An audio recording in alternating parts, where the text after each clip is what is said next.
Welcome to another exciting and elucidating episode of the OmniTalk Ask an Expert series. I'm your host, Chris Walton. And I'm Mezzenga. And we are the founders of OmniTalk, the fast-growing retail media outlet that is all about the companies, the people, and the technologies that are coming together to shape the future of retail. Today, we are turning our attention to a topic that, Anne, takes me back to my Gap days. Oh, man. Yeah. Way back. The salad days of youth, Anne. Oh, my gosh. Back when I was in planning and back distribution. To khakis and jeans. Yeah, it was 1999. The khaki swing commercial was the craze. Yes, I forgot about that commercial. I'll never forget that time. It was a formative period of my life, but it is a topic that always gets me excited and amped up, and that is allocation system design. Anne, I know you're pumped. Obviously. Of course you are.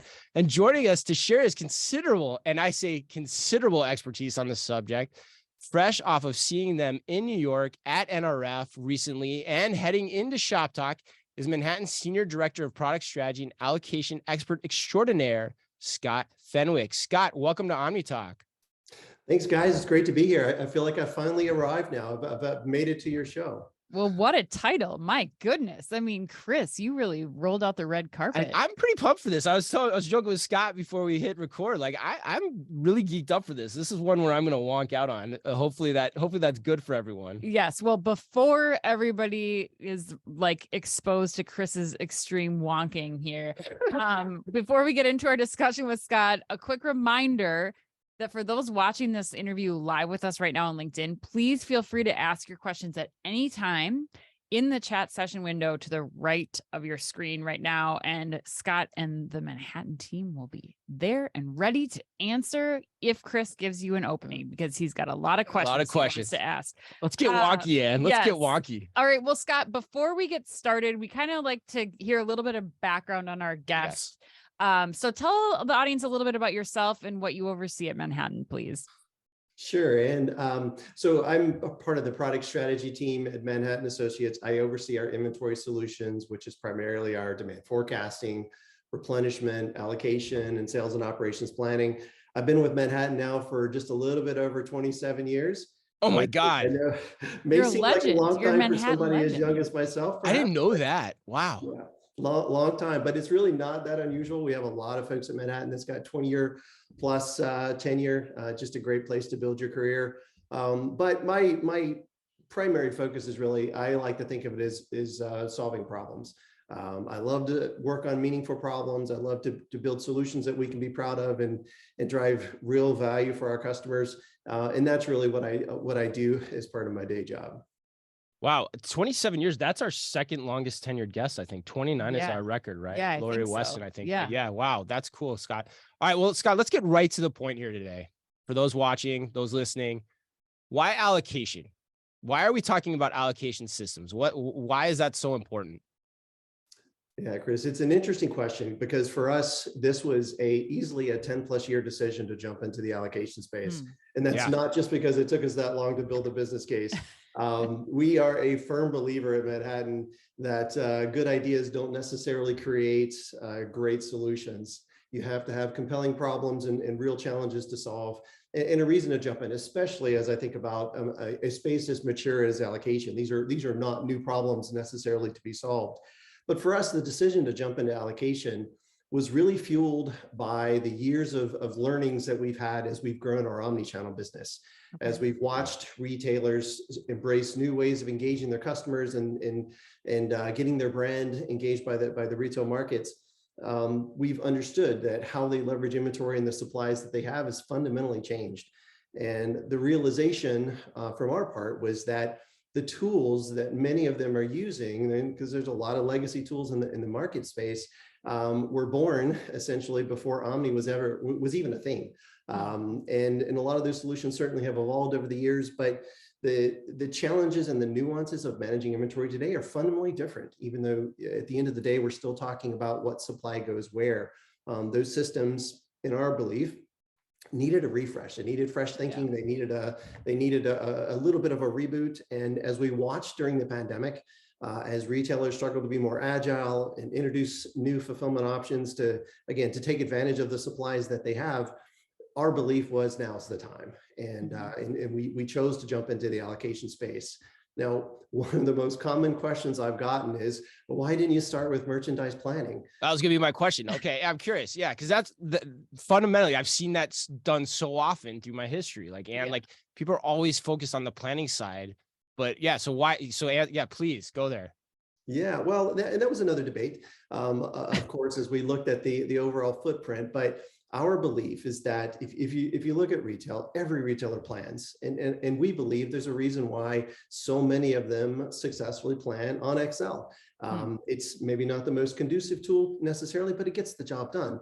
But our belief primarily was that we can generate a much greater ROI for the business in terms of margin impact by focusing on allocation first. We felt the problem was a bit more acute, and could drive a greater ROI. And frankly, once we had the building blocks in place for allocation, expanding beyond that to merchandise planning, if we so choose to do so, would be an easier step than going the other way.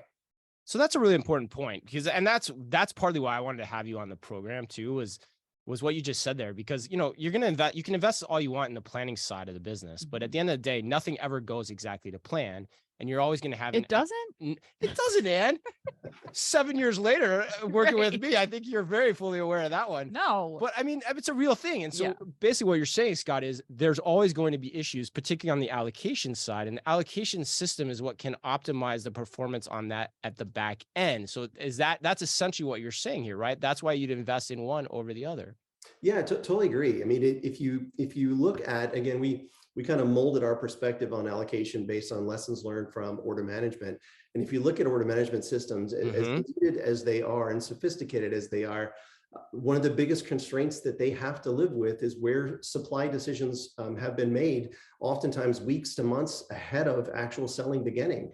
And so our belief was, if we can do a better job at aligning where that inventory is with how you're going to engage your customer, oftentimes which changes dramatically throughout the selling season, that again, we can do a much better job at driving real value for retail enterprises by doing so. And Scott, too, I should have probably done this in the beginning to define allocation too, in terms of what is within the scope and the universe of what we're talking about here. Sure. So at its basic level, allocation is about making the decision, where does the inventory go once I get it? It's about how to best leverage what oftentimes, especially for short life cycle apparel, footwear type retailers, how do I best leverage the fixed supply that I have? I can't just go buy more because the selling seasons are too short. So how can I best determine where that supply should reside, both in my distribution centers as well as across my retail stores? Well, and Scott, let's dig a little bit deeper into that, especially for me. I mean, my background in retail was primarily in store operations and the marketing side of things. But you talked a lot about how things have changed as far as allocation is concerned throughout the pandemic. So tell us a little bit more about what exactly we're talking about here with allocation and how you're updating these systems.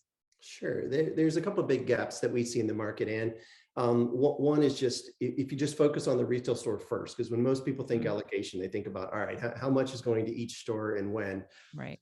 Within the retail store, we now have lots of new experiences that we're trying to manifest. Pickup in store, curbside pickups, next day, same day, et cetera. Oftentimes, that's a very intentional strategy, trying to draw people into the store and give them a better experience, with your brand. Other times, it's a reactive strategy. It's reacting to situations where I would have rather shipped it from the DC, but maybe the supply is not available, so let's ship from the store. Each of these nuances impacts demand and needs to be considered when I'm thinking about supply. And what we've seen is that a lot of the solutions that are in the market just don't look at the problem that way. And oftentimes it's because, again, they were built before these channels were as dominant as they are today. So that's a big driver. They just don't understand the nuances of each of those fulfillment decisions and how it should impact the intentional part of the allocation strategy. And Scott, sorry to interrupt you, but is that still being done then, like via Excel spreadsheet? I mean, it seems like at the speed at which we're shopping now, like that seems like a very difficult thing for somebody to be handling without a platform in place. Yeah, more often than not, what we're seeing is the allocation decisions are not being made in Excel. A lot of the market is, as I alluded to earlier, the market's kind of been dominated by solutions that were built, oftentimes decades ago. Okay. And that's been more the mainstream, just because there needed to be something a bit more robust in place than an Excel spreadsheet, because these are solutions that determine not just where the supply goes at the beginning of the selling season, but each and every day I'm looking at how do I best optimize and replenish my store locations. But either way, yeah, they're older systems that are not ready to flex at the speed at which retailers now need them to. And why is that, Scott? What is the fundamental gap there that prevents those systems from, understanding ship from store, buy online, pick up in store, those dynamics that are now at play so much more since the pandemic? Yeah, there's a couple of things, Chris, that we're seeing. One is that oftentimes the sales that occur at the store level, whether that quote unquote sale is the manifestation of a pickup in store or a ship from store, they're often counted the same as a walk-in retail experience. And again, oftentimes when the retailer is trying to shape their demand and shape their supply strategies, they're very intentional about how they're trying to drive that. And so without being able to understand the distinct nuances of each of these sales experiences and the impact that that's anticipated to have, it's really, really difficult to shape the supply. The other factor that we're seeing, though, is that, as I mentioned earlier, sometimes those sales strategies change, all right? And typically those decisions are being managed and owned in the order management system as we're looking to activate new fulfillment experiences, or maybe to shut things off temporarily because of a reaction to what's going on in the marketplace. Well, the allocators historically have had zero exposure to that. They really don't, because they're separate systems, separate teams, separate motivations. There's really no direct connection there to help them understand that, oh, we are shifting our strategy, therefore my replenishment strategy needs to change as well. So there's a level of depth of understanding and alignment that's just really difficult to achieve when you're dealing with two separate teams and two separate systems. Right. So if I say that back to you, so basically the allocation teams, particularly while they have their system, there's a blindness there that comes into play, particularly on the e-commerce side of things too. Like I imagine generally speaking, most retailers treat their e-commerce operation almost like another store, so to speak, in terms of how it looks at things. And so then as that sales data is coming through the system, it's in effect taking inventory out of the store level by way of pick up in store, by ship from store, but the allocator might not be seeing it. Is that right?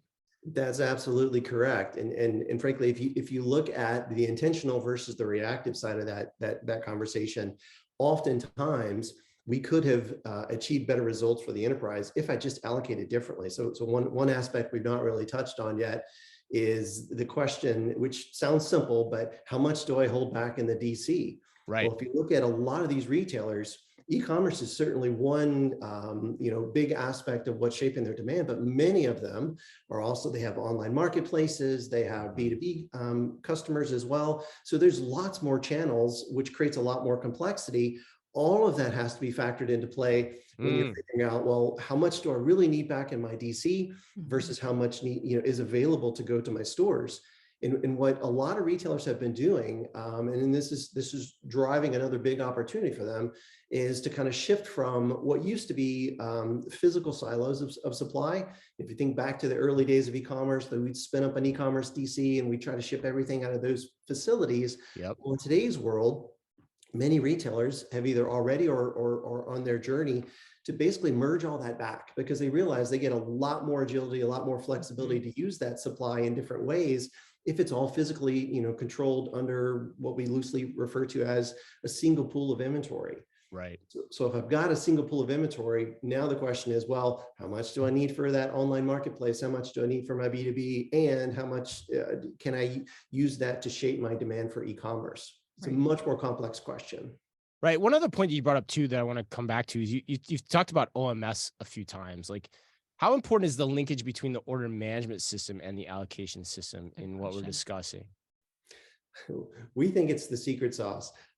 Yeah, me too. Maybe it's no longer a secret, but it's when I mentioned earlier that some of the lessons learned was really the impetus for why we decided to jump into the allocation space. That was really it. We believed that that order management can make better allocations, it can make the allocation system smarter, and vice versa. Right. The insights that That's we the can unlock. glean from how the inventory is intended to be used and should be best used also makes order management decisions. So there's a nice little yin and yang, type relationship there that needs to be maintained. And that's not necessarily just a transactional, type model where we look at the output of an allocation system.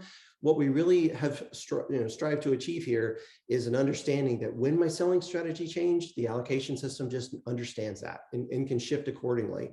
When my merchandising teams are trying to make different decisions to better manage my supply, likewise, the order management system is aware of that and at least understands as a starting point how that supply is intended to be leveraged, and can, at that point, it owns the decision to kind of break those rules if that's the right thing to do for the customer and the consumer experience. But we need to achieve some level of alignment if we're really going to keep those systems in lockstep.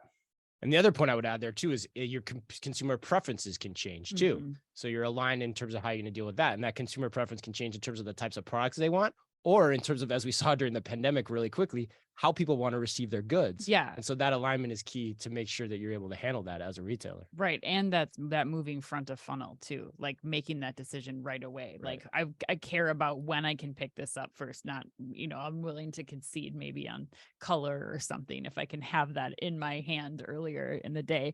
Well, Scott, I'm curious, what types of retailers is this best suited for? And what does that integration kind of look like? If you could take us kind of through that step by step. Sure. The interesting thing about allocation is, we use the term short life cycle versus long life cycle internally. Okay. Short life cycle retailers tend to be best for allocation models. And by short life cycle, I tend to mean retailers whose assortment is heaviest weighted towards products that are likely going to be around for a selling season, and then they're gone and they may not ever come back. They'll be replaced by other styles next selling season. So fashion, apparel, footwear tend to be the better example. There are other examples, grocers certainly have products that they allocate, as well as other retailers, but within almost every retailer on the planet, there's always a mix. Even with the fast fashion retailers, they have their basics, right? Which are not necessarily short life cycle. And so that does create a bit more of an interesting challenge there. In terms of the integration has always been the long pole in the tent with these types of projects, because we've got to get the data in order to be able to do the right kind of optimization. Right. One of the things that we've tried to do to mitigate as much of that as possible, obviously the underlying architecture is a big part of just trying to make it easy to move data in interesting and modern ways, trying to move away from the batch-oriented models of historic allocation systems. Ours is real time. But we've also intentionally designed some capabilities there that benefit our order management customers in a nice way. We share master data like items and locations, just so if you're already using our order management system, we have a lot of that master data that's required to get the system up and running. So you're absolutely right to ask that question in the sense that it tends to be one of the more difficult aspects of these projects. But we've tried to take as many pains as we can to make it as easy as possible, just to get the system stood up in a way that's going to drive immediate value. Scott, one question going back to integration too, and because I remember this from my Gap days and even some of my Target days too, to a degree, but I always remember that the visual UI of understanding the effectiveness of my decisions as an allocator was always a tough thing. And it was always a linchpin too in the integration conversations too, as you're trying to get this thing stood up. Like how am I seeing what I'm doing? And people always, can be very particular about what they want to see. And, especially as they're adopting a new tool. Have you found that retailers are focused on that too? Like, are they trying to get a better sense of understanding the actual effectiveness of their allocation decisions? Because a lot of times, to me, in my history, it felt like that sometimes happened in a black box, and it wasn't very well understood. And it was just kind of said, oh, he's a good allocator, she's a good bad allocator, vice versa. But seriously, and that's how it happened. Like, there was no real good rubric to tell me who was doing the job well. Right. The question should be, should a human even be doing it? Which is another thing. Right. But the human is managing it regardless. So who is managing the system the best? Are you seeing retailers? My question is, long-winded question, are you seeing retailers start to focus on that more? I'm curious, like how are you thinking about that? They certainly are, Chris. And there's a couple of dimensions I think, to that question. One, the visual aspect of enterprise applications. The bar has been continually raised. I mean, everybody wants a more consumer-friendly experience. So underlying, yes, the UI has to be fantastic. Right. Goes without saying, right. Right. Well, so my experience dates back to back to my 27 plus years. When I first started, green screen was all the rage, and everybody was so proud of the keyboard buffering, and we still have customers to this day that cling to that experience for all the right reasons. But if you look at just the class of workers that are coming into the market today, it's very difficult to sell those types of systems, even if some of the underlying pinnings of it are highly robust and efficient. You just can't sell a college student on that being an experience that they want to spend day to day working on. So that's one challenge. But the other challenge, and one of the things that we've worked really hard to achieve, is that we understand historically allocators spend a lot of time allocating, and then they spend a lot of time doing offline analytics and reports and how's my performance and so forth.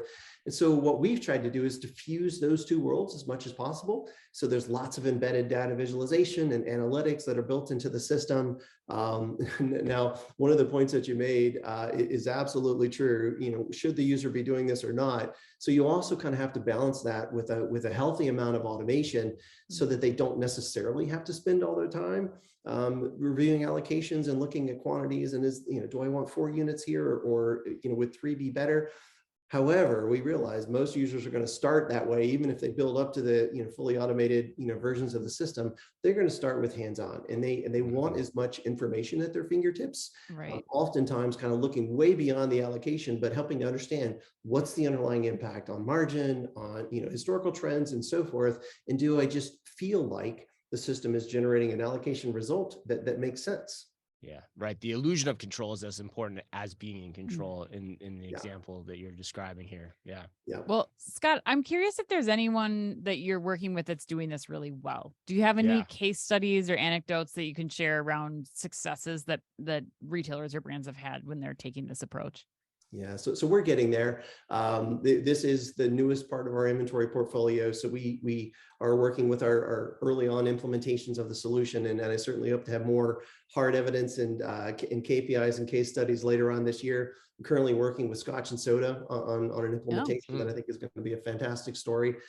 So we're close. I don't have the hard metrics just yet. But I will say that, and some of this is, maybe it was because we had such a great conversation at NRF, Chris, I'm not sure, but we've had a nice burst in market response, this year. Lots of activity, constantly getting out in front of the retail market to share the solution. And the feedback and the response has been generally really strong. Not just to the look and feel, but to the underlying philosophies that we've used to approach this space.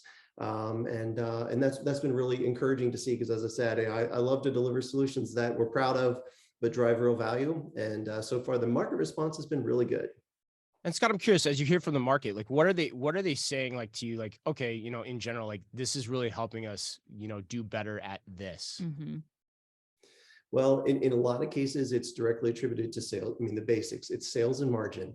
And now, the other challenge that we've seen, though, and some of the reasons why I think we've gotten a good response, goes back to that single pool of inventory, because there's still retailers that are still on that journey. And one of the things, and frankly, we talked about integration being a long pole in the tent to these implementations. Change management, with regard to changing how they think about allocation, is proving also to be one of the big hurdles that has to be carefully managed. So as an example, as some of the folks that we're working with are still kind of going through the nuances of a single pool of inventory. They've kind of got the execution side in the warehouse down, but what does that mean from tracking finances and sales? And my buy plan was a little different. So so who really gets that supply? And so those are some of the challenges that people are looking to us to help solve, is to help them better understand, how do I really want to segment a virtual segmentation of that single pool of inventory, and how can we do that in more intelligent ways? And in a lot of cases, as strong as the response has been for the system, a lot of it comes back to our system can solve that and do a better job at shaping the supply picture for the stores as well. Got it. I'm glad I asked that. The single pool of inventory is what I'm trying to say. And yes, also said as is very key, and I'm glad you brought that up too. That's what I was hoping you would say. All right, cool. So let's get you out of here on this, Scott. We always like to end. We always like to peer into the future. So what's the next big innovation when it comes to something as cool as I like to talk about? Yeah, what's going to replace Excel spreadsheets next, Scott? Yeah, what's the next innovation in allocation system design? Where's this going next? Yeah, so I can't give away all my secrets. Oh, come on. Yes, you can. It's I'll OmniTalk, Scott. Yeah. Yeah, it's just OmniTalk. Who's listening? Just your like thousands of closest friends want to know. Exactly. Well, so I'll give you a couple of thoughts on that. One is I still think there's a lot of runway at better aligning how we sell with how we make allocation decisions. I feel strongly about the work that we've done, but there's still lots and lots of great use cases on the horizon that we're working on and thinking about to ensure that that's rock solid. The next other big, I guess, venue that we've been looking at is to expand that ecosystem a bit further and start thinking about how the physical execution side of the supply chain, the transportation and operations and so forth, how those can be better leveraged to help shape the overall allocation strategy so that the overall enterprise is running much more efficient and cost effective in a more holistic fashion. So those are just a few of the things that have been sitting on our roadmap and thinking about for some time now. Awesome. Yeah, that's very impressive, Scott. Thank you so much for sitting down with us, for appeasing Chris and his retail want questions. I know I have so many questions still going, but they're just too low level details I for me think to even ask just them. Need like a cocktail, some alone time, and Scott's just going to get a room. Get peppered. Yes, get a room. Well, thank you, Scott. Again, that was so fun and so insightful. If people heard this today, they joined us live on LinkedIn. They want to get in touch with you and learn more about Manhattan. What is the best way for them to do that? Yeah, definitely check out manh.com as a great source to get started. And of course, feel free to reach out and connect over LinkedIn. Be happy to carry on the conversation. That wraps us up. Thanks to Scott Fenwick of Manhattan Associates for sitting down with us today. Thanks to all of you for listening and joining in. And as always, on behalf of all of us here at OmniTalk, be careful out there.